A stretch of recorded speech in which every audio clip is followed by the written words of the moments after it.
सुरेश जी अपने छोटे से घर की बालकनी में बैठे डूबते सूरज को देख रहे थे।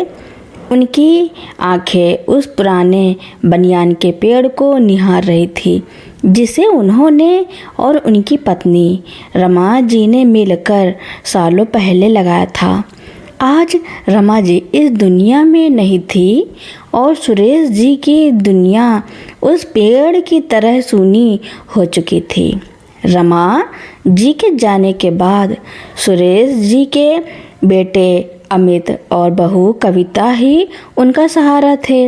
अमित एक निजी कंपनी में अच्छी नौकरी करता था और कविता घर संभालती थी। शुरुआती कुछ महीने तो सब ठीक रहा। कविता ससुर जी को समय पर खाना देती, दवाइयाँ देती और उनसे बातें भी करती। पिताजी, आप चिंता मत कीजिए, मैं आपको माँ की कमी महसूस नहीं होने दूंगी, कविता अक्सर कहती थी। सुरेश जी को अपनी बहू पर बहुत गर्व था। उन्हें लगता था कि उन्होंने अपनी सारी जमा पूंजी और इकलौता घर बेटे के नाम करके कोई गलती नहीं की। यह घर ही उनकी जीवन भर की कमाई था जिसे उन्होंने अमित की शादी के तुरंत बाद उसके बार बार कहने पर उसके नाम कर दिया था। कविता का व्यवहार बदलने लगा। सुरेश जी की छोटी छोटी बातों पर झुंझलाहट दिखने लगी। एक दिन जब सुरेश जी ने कविता से अपने लिए गर्मा गर्म चाय बनाने को कहा तो कविता ने पलटकर कहा, पिताजी, क्या मैं इस घर की नौकरानी हूँ? एक चाय भी खुद से नहीं बना सकते? सारा दिन बैठे बैठे क्या करते हैं? सुरेश जी यह सुनकर स्तब्ध रह गए। उनकी आंखों में पानी भर आया। वह चुपचाप रसोई में गए और खुद के लिए चाय बनाने लगे। अगले दिन से कविता ने रसोई पर अघोषित ताला लगाना शुरू कर दिया। ताला तो नहीं लगाती थी पर रसोई में ऐसी चीज़ें छुपा देती थी कि सुरेश जी चाह कर भी कुछ नहीं बना पाते थे। उनका खाना भी अब नाप तौल कर दिया जाने लगा, अक्सर बासी या ठंडा। जब अमित शाम को घर आता तो सुरेश जी अपनी शिकायतें बताने की हिम्मत नहीं कर पाते थे। उन्हें लगता था कि बेटा काम से थका हुआ आता है, क्यों उसे घर के झगड़ों में डालूं। एक शाम जब सुरेश जी बहुत भूखे थे तो उन्होंने अमित से सीधे शिकायत की, बेटा कविता मुझे सही से खाना नहीं देती।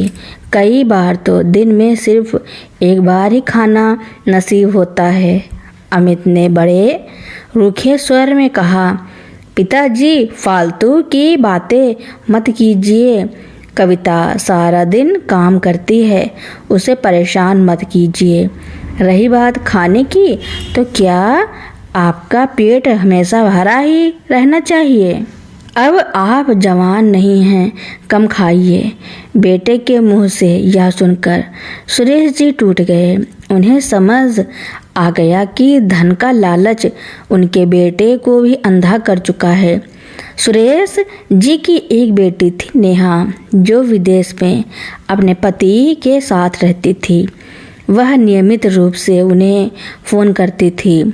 सुरेश जी नेहा को कभी भी घर की पूरी सच्चाई नहीं बताते थे क्योंकि वह उसे दुखी नहीं करना चाहते थे। एक दिन सुरेश जी की तबीयत बहुत बिगड़ गई। उन्हें सांस लेने में तकलीफ होने लगी। कविता ने अमित को फ़ोन किया लेकिन अमित ने काम का बहाना बनाकर आने से मना कर दिया और कहा कि खुद ही कोई इंतजाम कर ले। मजबूरी में कविता ने एक टैक्सी बुलाई और सुरेश जी को पास के सरकारी अस्पताल ले गई, यह दिखाने के लिए कि उसने अपना फर्ज निभाया। अस्पताल में डॉक्टर ने तुरंत ऑक्सीजन और कुछ जरूरी इंजेक्शन की व्यवस्था करने को कहा। इसी दौरान नेहा को किसी तरह अपने पिता की बिगड़ती हालत की खबर मिली। वह तुरंत अगली फ्लाइट से भारत के लिए निकल पड़ी। अस्पताल में कविता ने अमित को फ़ोन करके बताया कि डॉक्टर ने इलाज के लिए तुरंत बड़े खर्चे की बात कही है। यह सब तुम्हें देखना है।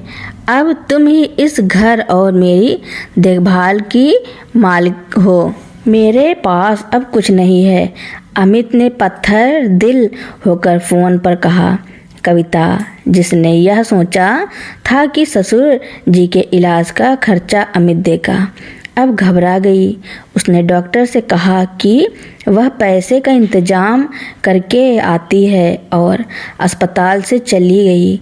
नेहा जब एयरपोर्ट से सीधे अस्पताल पहुंची तो उसने अपने पिता को निर्जीव अवस्था में पाया। डॉक्टर ने बताया कि सही समय पर इलाज न मिलने और ज़रूरी दवाइयाँ न उपलब्ध होने के कारण सुरेश जी ने दम तोड़ दिया। आपकी बहू आई थी पर वह पैसे का इंतजाम करने की बात कहकर चली गई, वापस नहीं लौटी। एक नर्स ने बताया। नेहा के पैरों तले जमीन खिसक गई। वह भागी भागी घर आई जहां अमित और कविता निश्चिंत होकर बैठे थे। नेहा ने दहाड़ मारकर रोते हुए कहा, आप दोनों ने मिलकर मेरे पिता को मार डाला, सिर्फ इस घर के लिए। नेहा ने तुरंत पुलिस को बुलाया और उन्हें सारी सच्चाई बताई। घर का ट्रांसफ़र, कविता का दुर्व्यवहार, अमित की चुप्पी और अस्पताल की लापरवाही, पूरी रिकॉर्डिंग में नेहा ने पुलिस को दी, जिसमें अमित और कविता की बातचीत भी थी, जहां वे एक दूसरे पर दोष मढ़ रहे थे। पुलिस ने अमित और कविता को गिरफ्तार कर लिया।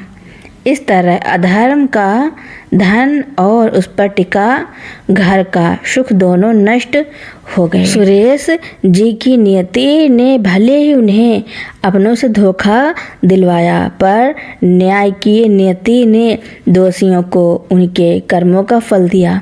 नेहा ने घर को एक वृद्धाश्रम के नाम कर दिया ताकि किसी और वृद्ध पिता को कभी भी अपने ही घर में बेगानापन महसूस न हो। पुलिस अमित और कविता को लेकर जा चुकी थी। घर में अब नीलम और एक सुरक्षाकर्मी ही बचे थे, जिसने सरस्वती जी की मदद की थी। नीलम ने अपने माता पिता के कमरे में जाकर देखा। सरस्वती जी अभी भी उस टूटी हुई मूर्त की तरह बैठी थी, जिनकी आँखों से आंसू सूख चुके थे, पर आत्मा का दर्द चीख रहा था। माँ, नीलम ने धीरे से आवाज़ दी। उनके पैरों के पास बैठ गई। सरस्वती जी ने कोई प्रतिक्रिया नहीं दी। उनके लिए जैसे समय रुक गया था। 1 घंटे पहले जो बेटा उनकी जान लेने पर तुला था, अब वह जा चुका था। जिस पति के साथ उन्होंने जीवन बिताया, वह भी उन्हें छोड़कर जा चुके थे। सुरक्षाकर्मी, जिसका नाम अजय था, उसने आकर पानी का गिलास नीलम की ओर बढ़ाया। माफ़ करना बहन जी, मैं उस समय कुछ नहीं कर पाया। अगर मुझे पहले पता होता, अजय ने भरी हुई आवाज़ में कहा। नीलम ने पानी लिया और अजय की ओर देखा। अजय जी, आपने जो किया वह कोई अपना भी नहीं करता। आपने मेरे पिता जी को अपना खून दिया। मेरे लिए आप किसी देवदूत से कम नहीं हैं। अजय ने सिर झुका लिया। मुझे अफसोस है कि मैं उनकी जान नहीं बचा पाया। नीलम ने सरस्वती जी को सहारा देकर उठाया और बिस्तर पर बिठाया। फिर उसने पिताजी के कागजात और बैंक संबंधी दस्तावेज खंगालना शुरू किया। उसे पता चला कि सारी संपत्ति, घर और बैंक खाते सच में आकाश के नाम हो चुके थे। लेकिन कुछ देर बाद उसे एक पुरानी फाइल मिली जिसमें एक विल थी। यह विल राधे श्याम जी ने अपनी बीमारी से ठीक होने के बाद सरस्वती जी के बार बार कहने पर बनवाई थी। विल यह थी कि यह घर और मेरी सारी जमा पूंजी मेरे बच्चों आकाश और नीलम के बीच बराबर बांटी जाएगी, लेकिन यह मेरी पत्नी सरस्वती की देख रेख और इस्तेमाल के लिए है। जब तक वह जीवित है, उन्हें घर से बेदखल करने की कोशिश करने पर सारी संपत्ति धर्मार्थ ट्रस्ट को चली जाएगी। नीलम की आंखों में चमक आ गई। पिताजी ने दूरदर्शिता दिखाते हुए एक रास्ता छोड़ा था, लेकिन इस विल को कार्यान्वित करना एक लंबी कानूनी लड़ाई थी, क्योंकि आकाश के पास जायदाद के हस्तांतरण के कागजात थे।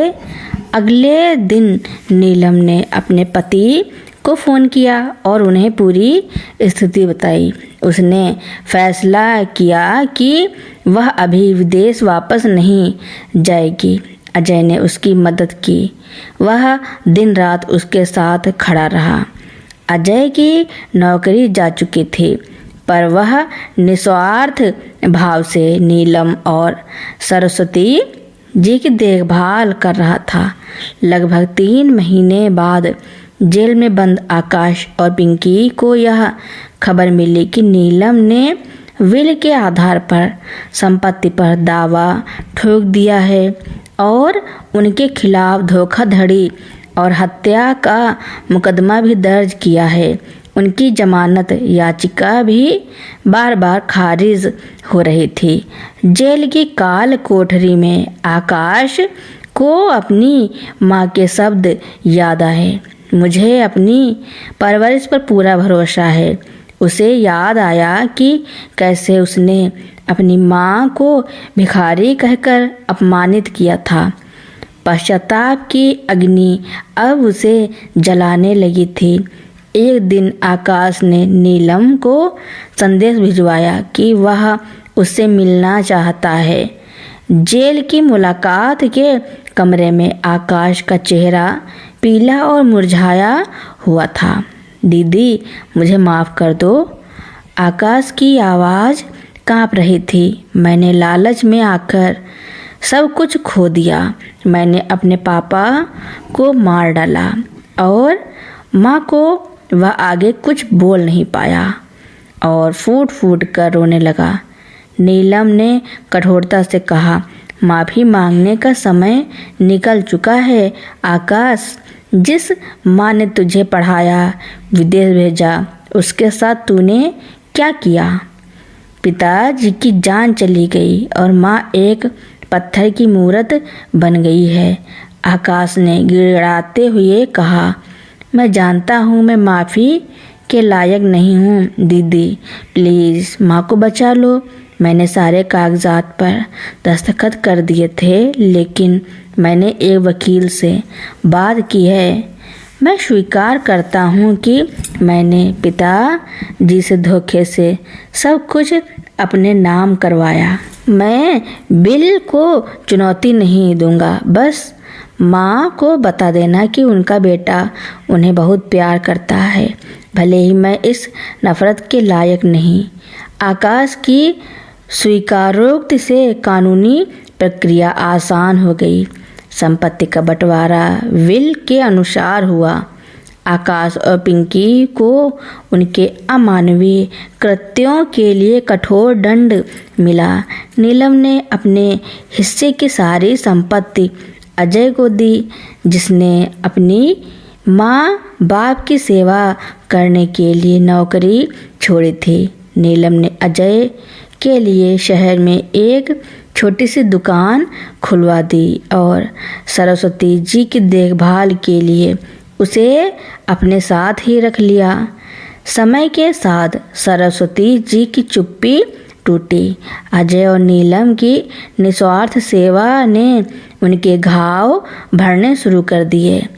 वह अब अजय को बेटा कहकर बुलाती थी और अजय भी उन्हें अपनी माँ की तरह पूछता था। एक दिन जब सरस्वती जी ने अपने हाथों से अजय के माथे पर टीका लगाया तो उनकी आंखों में पहली बार पिछले कई महीनों में शांति के आंसू थे। नियति का खेल खत्म हो चुका था।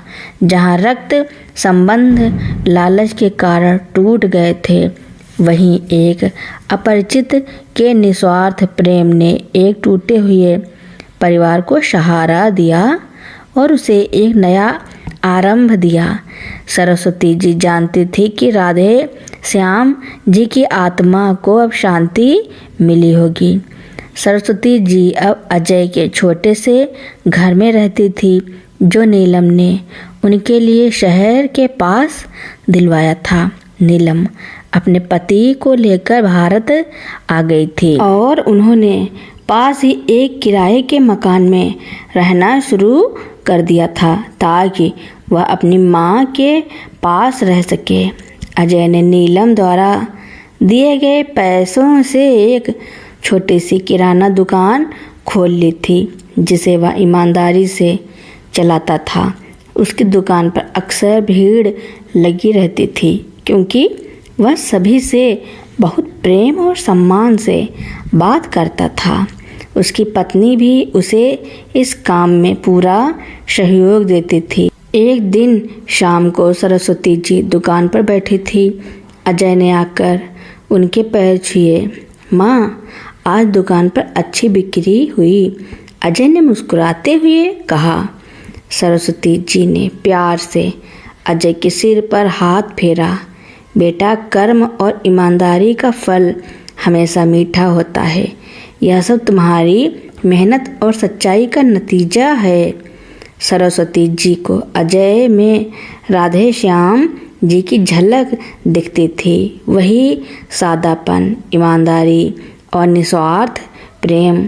उन्हें लगता था कि ईश्वर ने उनके अंतिम दिनों के लिए अजय को एक पुत्र के रूप में भेजकर उन पर बहुत बड़ा उपकार किया है।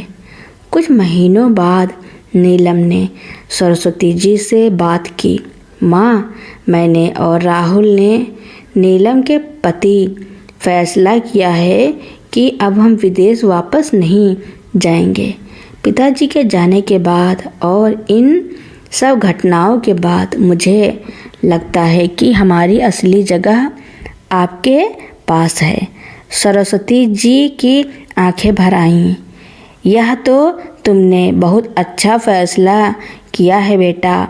मेरा तो इस दुनिया में अब तुम ही सहारा हो।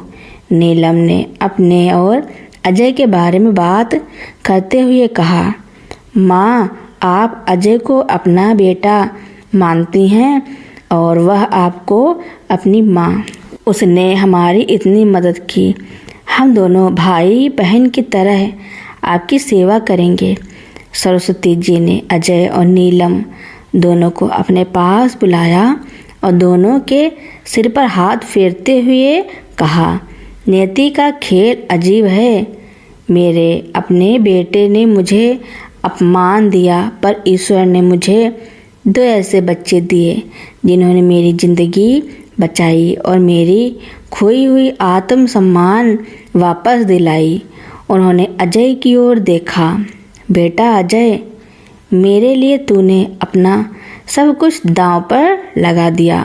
मुझे खुशी है कि मेरी एक बेटी है और एक ऐसा बेटा है जिस पर मैं आंखें बंद करके विश्वास कर सकती हूँ। सरस्वती जी अब पूरी तरह से स्वस्थ थी। अजय और नीलम के बच्चों के साथ खेलते हुए उनका दिन बीतता था। उन्होंने अपने जीवन की सबसे बड़ी संपत्ति प्रेम और विश्वास को फिर से पा लिया था। कुछ वर्षों बाद सरस्वती जी ने शांति से उसी घर में अंतिम सांस ली जहां उन्हें अपनों के चक्रव्यूह से मुक्ति मिली थी और नए रिश्तों के सहारे जीवन मिला था। उनके अंतिम संस्कार में अजय और नीलम ने मिलकर उन्हें मुखाग्नि दी। दूर जेल की दीवारों के पीछे आकाश ने जब अपनी माँ के निधन की खबर सुनी तो उसका पश्चाताप और गहरा हो गया। वह जानता था कि उसने सिर्फ अपनी माँ बाप को ही नहीं खोया बल्कि अपने सारे पुण्य भी जला दिए थे। सरस्वती जी के जाने के बाद उनके बनाए हुए रिश्तों और अजय के समर्पण की कहानी ने एक विरासत छोड़ दी। सरस्वती जी की मृत्यु के बाद नीलम ने कानूनी प्रक्रिया पूरी की। संपत्ति का वह हिस्सा जो आकाश को मिलना था उसे नीलम ने एक वृद्धाश्रम ट्रस्ट के नाम कर दिया। उसका मानना था कि इस धन पर उसके भाई का हक तब समाप्त हो गया जब उसने अपने माता पिता के प्रति अपना धर्म खो दिया था। इस ट्रस्ट का नाम उसने अपने माता पिता के नाम पर रखा, राधे श्याम सरस्वती सेवा सदन। इस ट्रस्ट को अजय और नीलम संयुक्त रूप से देखते थे। अजय अपनी दुकान चलाने के साथ साथ सेवा सदन के प्रबंधन में अपनी पूरी ईमानदारी और सेवा भाव लगाता था। अजय को अब कोई भी गार्ड या सिक्योरिटी नहीं कहता था। वह अब समाज में एक सम्मानित व्यक्ति था, एक सफल व्यवसायी और एक परोपकारी इंसान। लोग उसे उसके कर्मों से जानते थे, न कि उसकी पिछली नौकरी से। अजय अक्सर अपनी पत्नी से कहता था, सरस्वती माँ ने मुझे सिर्फ पैसा नहीं दिया, उन्होंने मुझे जीवन में सही राह दिखाई। उन्होंने सिखाया कि सच्चा धन करुणा और ईमानदारी में है। उसने अपने बच्चों को भी यही शिक्षा दी कि किसी भी रिश्ते में लालच और स्वार्थ जहर की तरह होते हैं। नीलम और राहुल अब पूरी तरह भारत में बस चुके थे। नीलम ने एक शिक्षक के रूप में काम शुरू किया और राहुल ने एक निजी फर्म में नौकरी। वे अपने बच्चों को अजय के बच्चों के साथ खेलते देखकर संतुष्ट थे। नीलम ने अपनी माँ की अंतिम इच्छा पूरी की, उनके आत्मसम्मान को वापस लाकर और उनकी विरासत को एक नेक काम में लगाकर। वह अक्सर अपने बच्चों को अपने दादा दादी की कहानी सुनाती थी, कैसे एक छोटी सी गलतफहमी और धन के लालच ने उनके परिवार को तोड़ दिया था और कैसे एक अनजान व्यक्ति ने निस्वार्थ प्रेम ने सब कुछ वापस जोड़ दिया। जेल में रहते हुए आकाश को अपने किए पर गहरा पश्चाताप था। वह जानता था कि अब वह कभी भी उस जीवन को वापस नहीं पा सकता। उसने अपने शेष जीवन को दूसरों की सेवा करके और अपने अपराधों का प्रायश्चित करके बिताने का संकल्प लिया। नियति का खेल वास्तव में समाप्त हो चुका था। तो दोस्तों, मेरी कहानी सुनने के लिए आपका बहुत बहुत धन्यवाद। ऐसी ही नई नई कहानियाँ सुनने के लिए मेरे चैनल को लाइक, कमेंट, शेयर, सब्सक्राइब एवं बेल आइकन का बटन दबाना न भूलना, ताकि मेरी नई नई कहानियाँ आप तक पहले ही पहुँचती रहें।